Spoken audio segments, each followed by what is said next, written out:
Tuition चाल रही हो. What is your name? Ishaan Singh. क्या नाम? अर्नव. अर्नव. Very nice. अर्नव नाम अर्नव. अच्छा अर्नव जी आपको कैसा लगा? अच्छा. खैर इनके पास में आने के बाद में सबको अच्छा ही लगता है.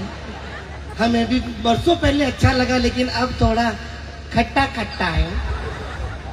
होता है पसीने में खट्टे खट्टे तो हो ही जाते हैं क्योंकि पैसे भी वसूल करने पड़ते हैं. अच्छा ये बताइए कौन सी क्लास में पढ़ते हो अर्नव जी? 8 में पढ़ते हैं. ये 8वीं में पढ़ते हैं. अच्छा कितनी साल से पढ़ रहे हो 8वीं में? 8. कितने? 8.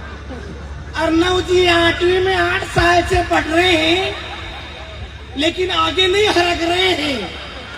और शायद अब हंसा जी के बड़ा अब आगे शायद ही हरेगी.